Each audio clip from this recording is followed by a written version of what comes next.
selamat datang di Metalikes Material Metalurgi Podcast. Kita kedatangan narasumber kita yang bernama Abdul Rohim. Abdul Rohim merupakan salah satu mahasiswa Teknik Material dan Metalurgi angkatan 2019. Beliau merupakan mahasiswa berprestasi di lingkungan kampus ITK. Beliau merupakan angkatan dari 2019 dan alumni dari SMK 1 Balikpapan. Kita sambut Abdul Rohim. Dari Mas Rohim ini, bagaimana kabar Anda saat ini, Mas? Alhamdulillah, jadi sedang pusing-pusingnya kayaknya ya Kak Deki, karena lagi masuk semester akhir gitu kan ya. Jadi banyaklah tugas-tugas yang buat pusing, tapi secara umum alhamdulillah sehat gitu. Menurut Mas Rohim, bagaimana cara membagi waktu Anda dengan waktu belajar Anda? Kalau ditanya cara membagi waktu belajar dan keperluan yang lain-lain, pastinya aku pribadi coba menentukan prioritas yang mana gitu, yang mana yang lebih prioritas antara satu hal dengan hal-hal yang lain. Yang intinya kalau sekarang kan kita ini sebagai mahasiswa gitu kan ya, jadi salah satu prioritas kita adalah belajar, yang ngerjain tugas-tugas kampus dan lain sebagainya.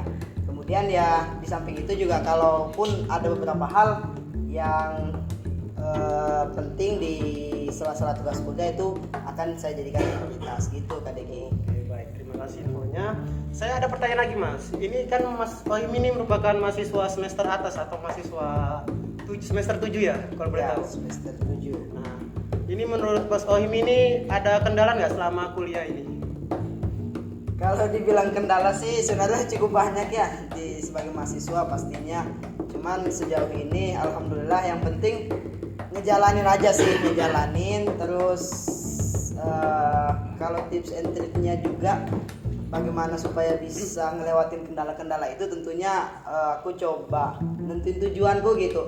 Apa sih tujuanku untuk kuliah gitu kan ya, jadi itu yang jadi pegangan aku selama aku kuliah. Kemudian untuk mendorong aku tetap berada di jalurnya, aku butuh teman-teman yang satu circle gitu. Jadi tentunya kita harus ngebuat support system kita sendiri di lingkungan kita. Jadi ada yang ngingatin kita ketika kita lagi capek atau lagi malas-malasan, ada teman-teman yang bisa ngingatin kita gitu. Itu yang bisa ngebantu aku bisa sampai di semester 7 ini gitu. Mas Rohim kan pernah menjadi maba ya semester 1 kalau boleh tahu ya? Tentunya pasti. Tentunya bagaimana cara Mas Rohim ini beradaptasi dengan lingkungan kampus karena kan masih awal. Seperti itu.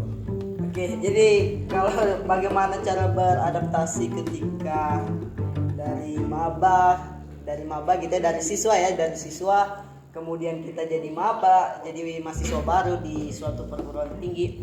Tentunya ada fase-fase yang kita lewati gitu, saya lewati itu karena ya biasa kita di sekolah khususnya saya di SMK, kita pasti belajarnya itu kayak bahasanya kayak disuapin lah gitu ya. Ini ada materi kita pelajari terus menerus. Tapi di kampus kan kita mulai dituntut untuk lebih mandiri gitu. Jadi untuk persiapan itu tentunya ya coba percaya diri aja gitu, apa yang kita jalani, terus tetap tanggung jawab sama tugas-tugas yang sudah dikasih gitu ya. Jadi nggak capek atau bisalah beradaptasi. Tentunya juga sama satu, coba cari teman sebanyak-banyaknya ketika jadi mahasiswa baru gitu. Itu sih Kak Deki. Oke, jadi seperti itu ya. Kalau boleh tahu Mas Rohim ini punya support system gitu? Seperti dukungan seperti pacar gitu? Kalau ditanya support system tentunya pasti punya ya. Yang pertama, support system saya itu yang terbesar adalah orang tua gitu ya.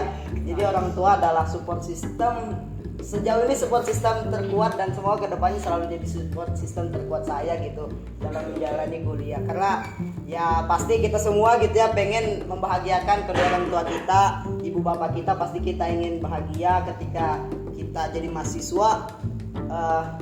Maulah kita dilihat nanti pas pemakaian toga, pas wisuda gitu kan ya.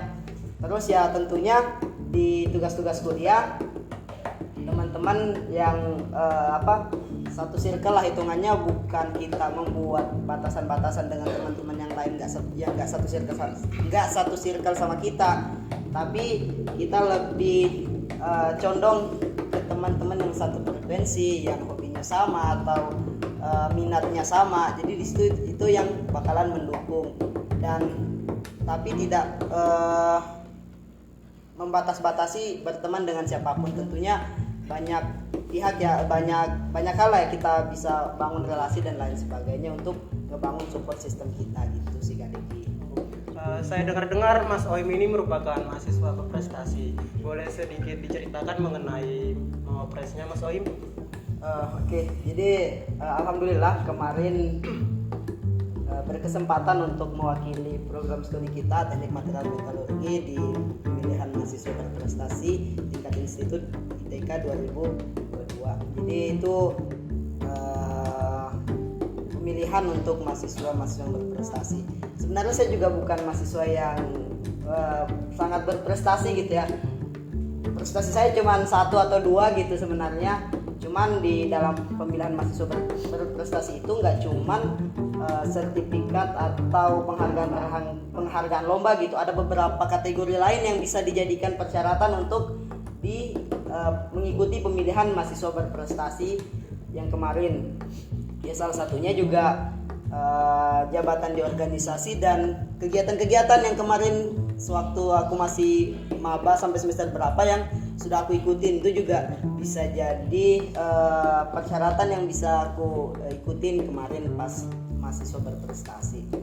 Nah, pas jadi mahasiswa berprestasi itu kemarin alhamdulillah bisa masuk 8 besar sama teman saya juga, teman kita dari TMM, Kak Panji gitu ya, bisa sampai 8 besar sampai presentasi gagasan, dan yaitu waktunya cukup lumayan panjang gitu ya di sebelum mahasiswa berprestasi itu tentunya ada seleksinya gitu kan, dan seleksinya itu yang juga menjadi bagian pembelajaran buat aku khususnya, dimana ada mentoring dan lain sebagainya. Itu jadi bekal ketika di 8 besar Pilma Wapres itu gitu sih Kak Deki. Oke, kita next pertanyaannya, next question. Apakah Mas Omi ini mengikuti kegiatan organisasi ekstra kampus? Oke, jadi kebetulan saya di semester ini khususnya juga ikut organisasi, tapi nggak di dalam kampus gitu ya.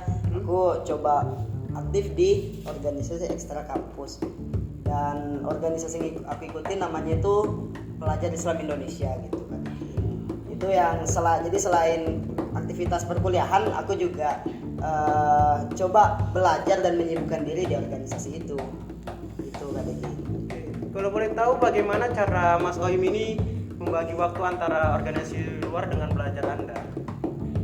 Kalau dibilang bagi waktunya ya tentu kita coba manajemen diri. Biasanya kalau kita pas jadi mahasiswa baru itu kita bakalan dapat kegiatan yang namanya LKMM Berat-DD.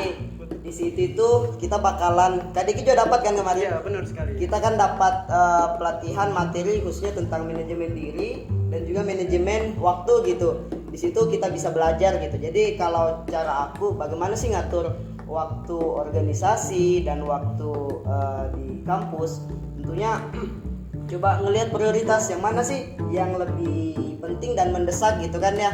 Kalau di kuadrannya itu kuadran 1 penting dan mendesak itu yang mana. Ketika ternyata tugas kuliahku itu lebih penting dan lebih mendesak, itu yang akan aku prioritaskan daripada kegiatan-kegiatan di luar perkuliahan. Tapi kalau semisal ternyata kegiatan organisasi di luarku ini lebih penting dan mendesak gitu kadeki daripada di kampus, jadi aku bakalan milih yang penting dan mendesak itu. Sebenarnya sesimpel itu, cuman ya kadang-kala ya masih lepas juga sih, karena ya tahu sendiri banyak faktor eksternal ya kan ya, banyak faktor eksternal. Kita kadang didatangkan dengan kemalasan, dengan ngantuk yang super berat gitu ya. Jadi itu yang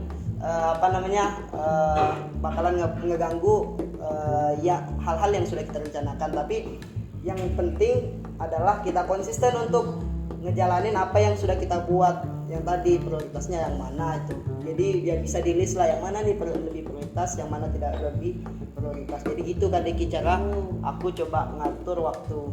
Kebetulan juga aku pernah satu cerita, aku pernah ada kegiatan, ada undangan.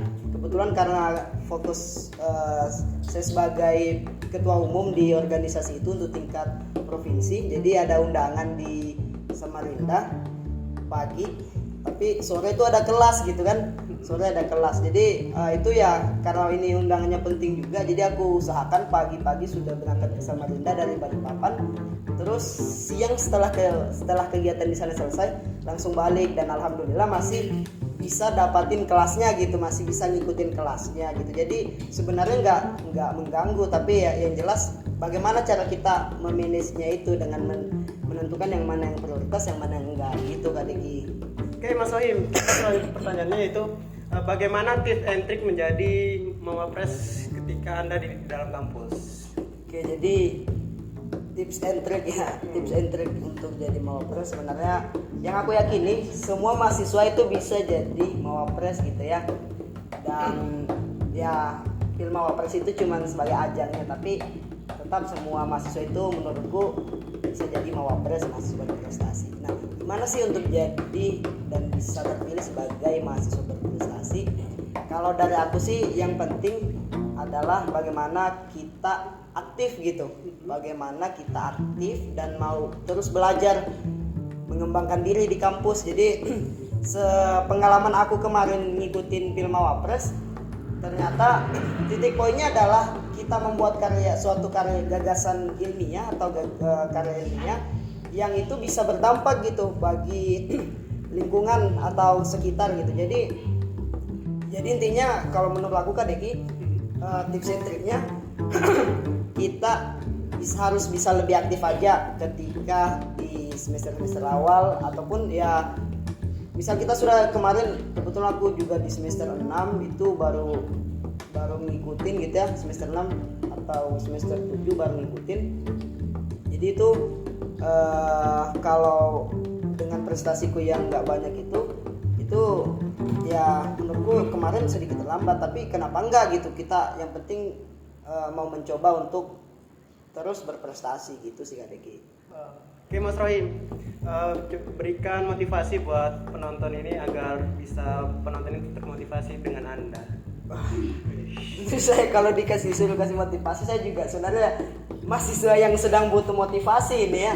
Cuman sedikit aja pesan buat teman-teman khususnya di adik tingkat, gunakan waktu yang kita punya, yang kalian punya itu semaksimal mungkin gitu, karena bakalan nggak terasa itu ketika kita di semester 1 ya, ketika kita di semester 1 tuh kita kayak ngerasa ini masih semester 1 kok, masih panjang perjalanan, tapi bakalan terus ketika dijalanin ternyata itu kok singkat, tiba-tiba kok sudah masuk semester 7 gitu ya.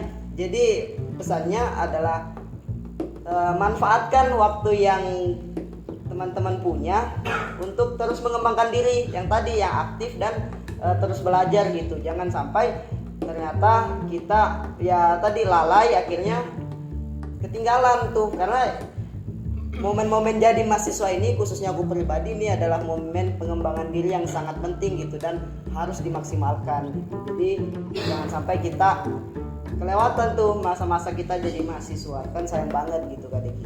Oke, terima kasih atas waktunya Mas Sohim. Semoga ilmu dan motivasi tadi agar mendapat manfaat bagi para penonton, dan jangan lupa kita tetap langsung disaksikan di Metalicast selanjutnya. Oh ya, ini Mas Sohim ada simbolik dari saya karena Mas Sohim merupakan narasumber dari Metalicast 2, bisa langsung diterima.